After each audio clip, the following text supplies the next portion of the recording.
Hello students. Now in today's session we will discuss about one of the topic which is related to liquidity trap. Like already in my previous sessions I have discussed about the liquidity crunch. Similar to the liquidity crunch there is another topic, it is about the liquidity trap. This is the topic given in your NCERT book. Important है भी और नहीं भी. पिछले कुछ सालों से इससे रिलेटेड क्वेश्चन बोर्ड एग्जाम में नहीं आया, लेकिन अगर एनसीईआरटी बुक में है तो हम इसको जो है समझ के और करते हुए चलेंगे. तो try to listen it and understand it. Liquidity trap.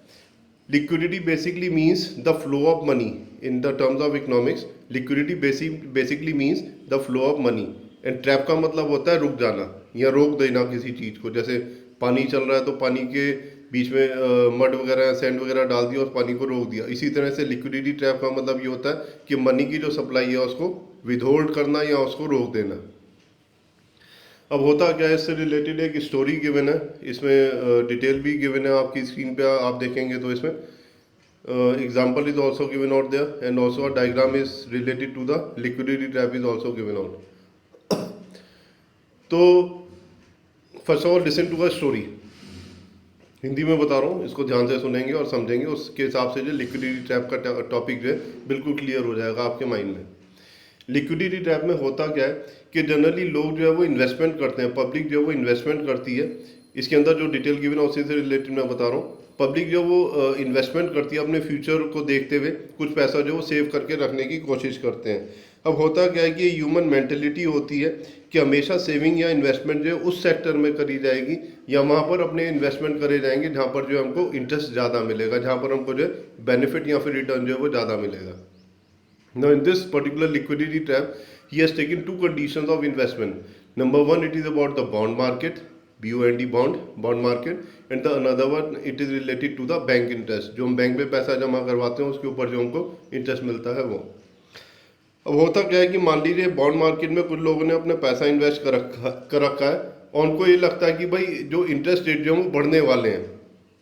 मान लीजिए पहले इंटरेस्ट रेट था इसमें 3%, अब लोगों की एक्सपेक्टेशन ये है कि वो 3% से जो है 7% या 6% हो सकता है. तो क्या करेंगे लोग बाग, बॉन्ड मार्केट में लोगों ने जो पैसा लगा रखा है उसमें मार्केट से पैसा निकालने की कोशिश करेंगे. कैसे करेंगे, इसमें बॉन्ड जो उनके पास हैं, लोगों ने बॉन्ड ऑलरेडी खरीद रखे हैं, उन बॉन्ड्स को सेल करेंगे मार्केट के अंदर और पैसा जो अपने पास रिजर्व में रख लेंगे.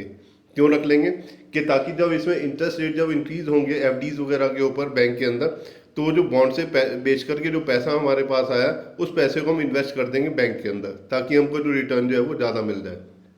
अब ये जो पूरी स्टोरी है इसके अंदर सारी की सारी चीज़ें क्या हैं, इसमें एक्सपेक्टेशंस हैं. हो सकता है, नहीं भी हो सकता है, लेकिन लोगों का मानना है कि हाँ हो सकता है आगे चल के फ्यूचर में. तो उन्होंने बॉन्ड सेल करे, पैसा अपने पास रिजर्व के तौर पर रखा और उस पैसों को क्या करा, सोच रहे हैं कि इन्वेस्ट करेंगे कहाँ पर, बैंक के अंदर एफडीज वगैरह की फॉर्म में, फिक्स डिपॉजिट की फॉर्म में. अब होता क्या है कि एक्सपेक्टेशन तो है कि भाई पहले इंटरेस्ट था 3%, अब इंटरेस्ट जो है इसमें 6% हो जाएगा. लेकिन हुआ क्या कि 3% की बजाय वो जो इंक्रीज होने की बजाय 3% से 4, 5 या 6% होने की बजाय वो इंटरेस्ट जो है वो कम होता गया. जब कम होता गया तो लोगों को लगा कि भाई अब ये कम हो रहा, हो सकता है कि आगे चल के फ्यूचर में इंटरेस्ट रेट जो है वो इंक्रीज हो जाए. उन्होंने और क्या करा, मार्केट के अंदर जितने भी बॉन्ड्स थे वो सेल करने शुरू कर दिए. सारी पब्लिक जो थी वो बॉन्ड्स को जो सेल करने के लिए लग गए. क्या हुआ, बॉन्ड सेल होते रहे मार्केट के अंदर, जो कैश रिजर्व जो है वो मेंटेन करके रखते रहे.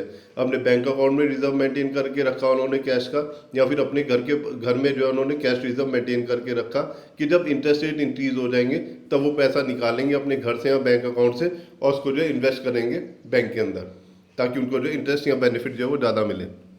लेकिन होता क्या है, इस एग्जाम्पल के अंदर ये बताया जाता है कि रेगुलरली जो इंटरेस्ट रेट है वो 3%, जैसे मान लीजिए पहले रेट ऑफ इंटरेस्ट था वो 3% से ऊपर जाने की बजाय वो नीचे जाने लगा.